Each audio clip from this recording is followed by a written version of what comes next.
because of the threat that is in the world today,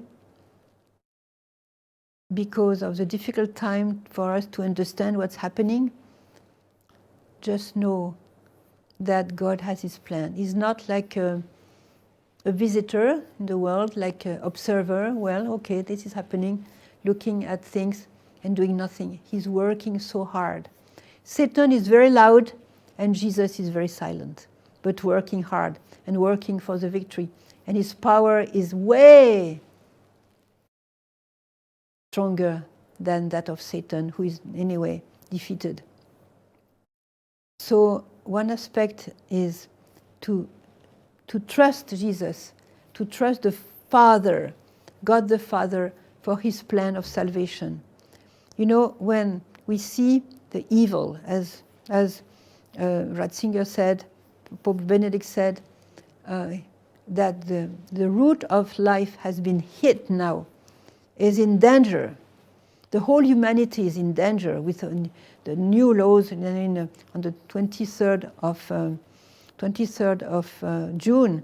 There will be a new program offered in Europe to get abortion completely free at any time of the pregnancy, and if you dare say anything against abortion, you are arrested. You have to pay something, and and not only abortion. I'm not getting into these horrible things, but that's it.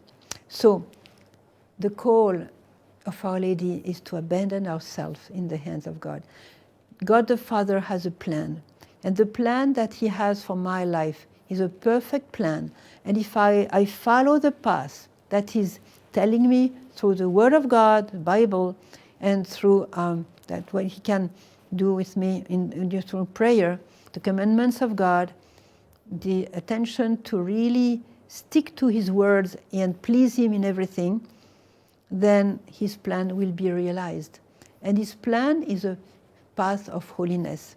Because when God created us, He had a plan, He has a design, He has a dream actually, He has a big dream, beautiful dream, is that we become the saint that He has prepared for us. And Our Lady is taking our hand to guide us on that way to holiness. And Jesus dreams, the Father dreams that we become that saint. And we can all do it. We have all the same chances. And according to how our family was, and maybe, when you compare people who have suffering a lot in their infancy and other family more easy, Jesus sees everything and takes into account every situation. So she said, those who abandon themselves completely to me, they will not feel the passage from this life to the next life, because they will experience that joy of heaven already on earth. So being abandoned, be abandoned to her heart in blind trust, because I'm Sister Emmanuel, I live in Medjugorje, okay, I've been here for almost 32 years, fine. But what will happen to me tomorrow? I have no idea. I have no idea. But I know that today I have to be faithful. And I know that if I'm faithful today, I will be getting the strength to be faithful tomorrow. So abandon completely in the heart of God through the hands of Our Lady. And this abandonment is not laziness. Not because I abandon myself to you, so you do all the job and I rest like that. Okay, no. Abandonment is maybe more active than doing nothing. You know why? Because if you abandon your soul, your life, your whole being to the hands of God, you have constantly to adjust to Him. Because your flesh, your human nature will sometimes call you to another side. And St. Paul is explaining that, the fight between the flesh and the spirit. So we'll have constantly to fight so that we say yes to the Holy Spirit and no to the flesh, which brings nothing and death,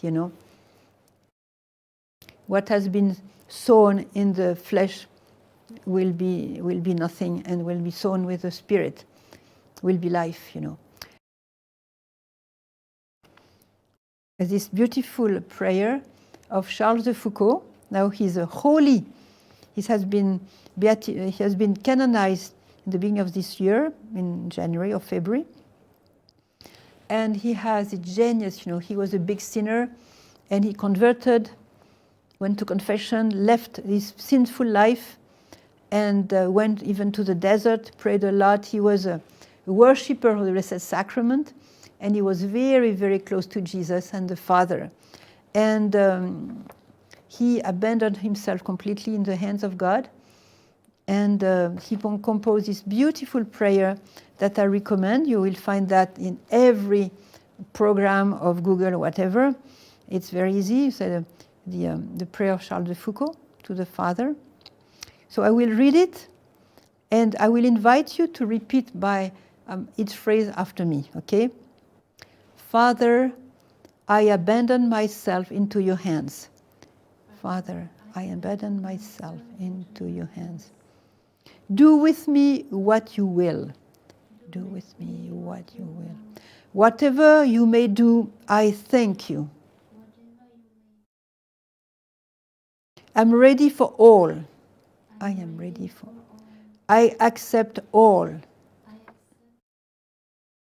Let only your will be done in me. Done in me. And in all your creatures. I wish no more than this, O Lord. O Lord. Into your hands I commend my soul. Into your hands I commend my soul. I offer it to you. With all the love of my heart. For I love you, Lord, and so need to give myself, to surrender myself into your hands, without reserve, and with a boundless confidence, because you are my Father. And this boundless confidence, my dear friends, this boundless confidence is the key to constant peace and constant happiness. We see the saints, they've been always happy. There is a phrase that I wrote on the top of my window in my room, and it's a phrase from Our Lady to Saint Mariam of Bethlehem. She has an incredible life. Maybe you read her life. And she has been assassinated by a Muslim who cut her throat, threw the body into a cave, abandoned the body like this. Then Our Lady came and stitched the skin there and gave her life back. And she taught her. The first teaching of Our Lady to her, she was 12, was be always happy. Be always content. In French, soyez toujours content. That's what's written on my window, so that I never forget. And we have sometimes many reasons to be angry, to be nervous, to be bitter, to be the contrary of happy. Now calm down and say, Lord, may you please use this event for your glory. I abandon itself to you. There is a beautiful saint, he's going to be blessed, Don Dolido Ruotolo from Naples, and he had an incredible genius to abandon himself and to teach abandonment. He had many trials in his life, and each time he won the victory. How? He said, oh Jesus, I abandon myself to you. Take care of everything. It's easier in Italian. Oh Gesù, mi abbandono a te, pensaci tu, which means you take care of it. I completely abandon myself. And you abandon the trial, you abandon the situation, you abandon the suffering, you abandon that person, you abandon that activity, you abandon something that is hurting you, or that is difficult for you, that you cannot manage on the moment, makes you nervous, and then, okay, take that phrase, Lord, I abandon myself to you. Take care of it. You take care of it. And I trust 100% that you will take care of it. And guess what? He does take care of it. He does take care. Believe me, he does take care of it. Just experience that. Do it. Do it. Since we are all called on the way to holiness, hand by hand with Our Lady, she said several times, dear children, decide. Decide for God. Decide for holiness. So, dear children, a family without holiness has no future. I want the family to live holiness. Decide for God. And she said, stop, dear children. Stop and reflect on your future. What do you want? What do you choose? What do you want? Satan is deviating you with materialism, modernism. What is modernism? It's when we think that there is only the earth. We do everything for the earth, even good things, of course. And but we do not focus on the goal that is heaven. And when you don't focus on the goal, you get lost on the way. You know, when I take a train, no, I take a car, that will be better. I take a car and I am in New York, okay, and I go to Denver. I take the map and I prepare my way. I'm led because I know in those cars, you know, you have an automatic direction. But if I don't have this direction, if I say, okay, I'll take the car and we will see what happened on the way, you get lost. You get lost because you'll be attracted left, attracted right. You will see somebody who will offer something, another one who will offer something else. You will read this message, then you will read the contrary of this message from your computer and this and that. You get lost. If you have a clear thought about your goal, you'll go straight there. And your goal is heaven. And you can start living heaven on earth. So Our Lady said, take my hand, dear children.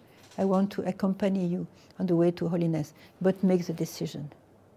Make the decision. And if you make the decision, remember each day, remember this decision. Because you'll be bombarded with temptation. It's like that today. Bombarded with temptation. And be part of Mary's plan. Mary has a plan. Many times she has spoken about her plan. Dear children, pray for the full realization of my plan. Of course, her plan is the same of God's plan of peace. I'll give you a message that Jesus gave to Sister Faustina. He said to her, know, my child, that if with all your heart you pray that prayer, Lord, may your will, which means your plans, may your will be done for me and not mine. Know, my child, that this simple prayer raises up the soul in one moment on the top of holiness. I was wondering, how could Jesus say that? In one moment on the top of holiness? What is he talking about? I prayed and something came to my heart. Of course, when Jesus hears that prayer, when the Father hears that prayer, he's his Son. He hears the word of his Son in Gethsemane. But all over his life, he didn't wait Gethsemane to say, may your will be done. From his beginning of life until the end, it was the will of God, which was to save the world. So when the Father sees you praying this way with all your sincerity, all your heart, all your desire, he sees Jesus. And seeing Jesus, he gives you the recompense of Jesus. He gives you heaven. This is very important. You know, we have no idea of the love of God. We have no idea what is the love of God. I remember this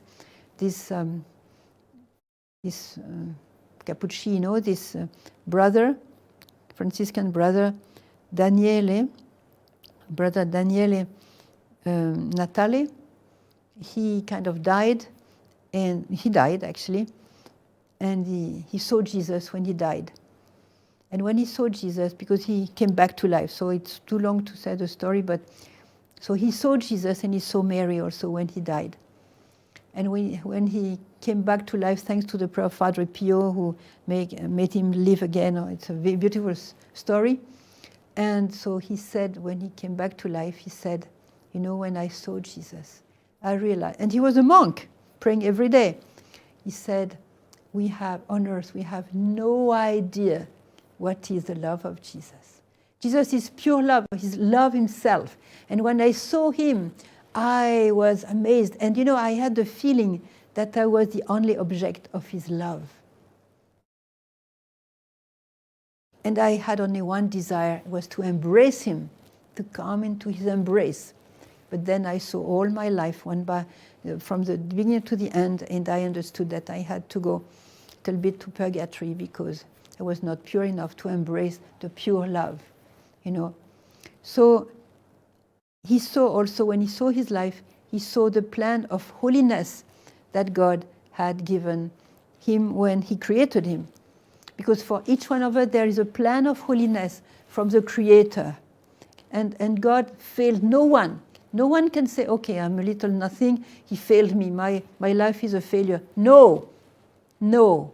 God failed nobody. Every life is beautiful as the eyes of God. And everybody can be a saint. So when he saw clearly the degree of holiness that God has prepared for him when he created him, he was amazed. He said, wow, beautiful, beautiful. He saw all the moments when God called him to holiness and all the times, and he saw everything. But then when he compared with what he had already realized on earth, it was like a sword piercing his heart, because there was a big difference. Big difference from God's plan and what he had realized from God's plan in his life. And he was pierced to death of sorrow. This is his purgatory. But to make a long story short, then Padre Pio came into purgatory and said to him, I told you, my child, that I would be always with you, so I came and obtained from Our Lady and from Jesus to give you another chance. So he came back to earth, and this is how he told the story. But he died, he was 40 the first time. He died, he was 80, about 80 the second time, and believe me, he used his second chance very well. He was only love. Because he understood that when we get there, only charity remains as a friend for us, as a passport, only charity, okay? And he understood also the value of suffering. The value of suffering. So when he came back to earth, he was often sick because he was still fragile of health. But when he was sick, he was radiant with joy because he understood that it was an opportunity to give a gift to Jesus, to please Jesus and to save souls. So he was constantly happy. Be always happy. Constantly happy because he was one thing with Jesus.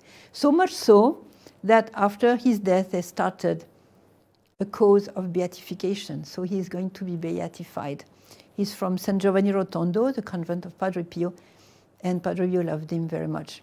So I say that to you because it's a time now when we have to decide. What do we want? Do we want the fullness of the plan of God be realized in our heart, in our life, so that when we get to the last station and get to eternity, we will be very happy to have made the right choice? Or do we think that I will do 50% of God's plan, because we know we should not exaggerate, and I'm in the world, and I have to be with my friends and to do like them and to da blah blah blah. 50%, okay, but when you see the plan, when you get there, it will be too hard. It will be too hard because the plan is too beautiful. I'm telling you, too beautiful. Of course, we want to belong to Our Lady, we want to belong to Jesus, and we want to be part of Mary's plan. We have to take her hand every day. I recommend that you read one message from her every day. She asked that, and you will discover incredible light in those messages, even message from the past, messages from the 2nd of the month given to Mariana, messages from the 25th, even first messages. And Our Lady will be so happy that she even said incredible words. She said, "You will resemble me. You will." And I know people that resemble Our Lady, even they are man or women, child. There is something about them that resemble Our Lady, her meekness, her beauty, her joy, her light, humility. And there is an identification that is to be made when we belong to her. It makes an identification. She even said, "Dear children, if you fully belong to me, when you speak, people will hear my voice. When we speak, they will hear her voice." How come? Because she'll be completely with us. There is identification with Mary. This is the goal of the consecration to the Immaculate Heart. She said, "I give you my heart, dear children. I give you my heart so that you may love Jesus as I love him." Do you realize what she says? As I love him, and love your brothers and sisters as I love them. Identification. And she said recently also, and she said actually many times, "Be my extended hands. Be my hands to this world that is lost." She said that last month.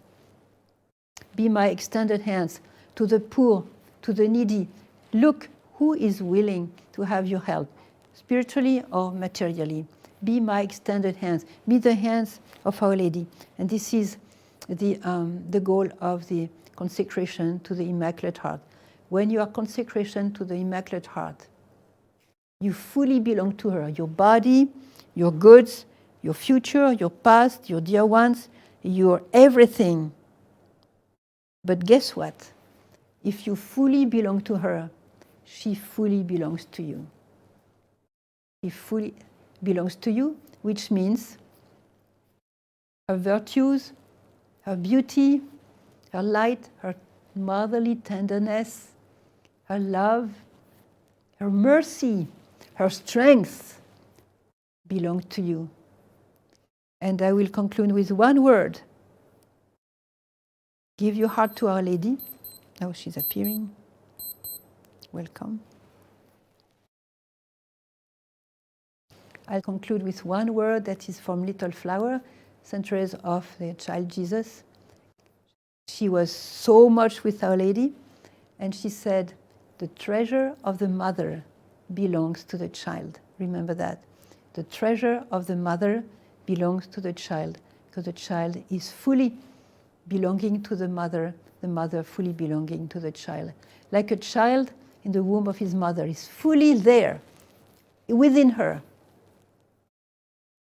And this is what I recommend, what I wish for you, for each one of us, that we all decide to be hers, and through her, to belong to Jesus. Because she doesn't come for herself, she comes for Jesus. And she prays that we fully belong to Jesus through her Immaculate Heart. And I will conclude with a Hail Mary that we can pray together. With all our heart, Mary, we offer you this simple prayer so that you may bless us, be with us, encourage us, stay with us, don't leave from Medjugorje, don't stop your apparitions, continue to be with us. We need you so badly. And listen to our prayers. We are weak, we are sinners, but you know how we are. We need you, Mother. Stay with us, and we want to stay with you. Hail Mary, full of grace, the Lord is with you. Blessed art thou among women, and blessed is the fruit of thy womb, Jesus. Holy Mary, Mother of God, pray for us sinners, now and at the hour of our death. Amen. And since she was born in Israel, since she was the mother of Jesus, who born also in Israel, she spoke that language when she prayed in a special way. So I will say the Hail Mary in Hebrew as a gift for her. Shalom lach Miriam, meleat chesed, Adonai imach, brucha et benashim, uvaruch peribitner Yeshua, Miriam agdosha, em ha'elohim, hitpaleli ba'adenu ahotim, ata uvishat moteinu. Amen. So my dear brother and sister, may God bless you. May God bless you all in the name of the Father, the Creator, in the name of the Son, the Redeemer, and in the name of the Holy Spirit, the Consoler. Amen.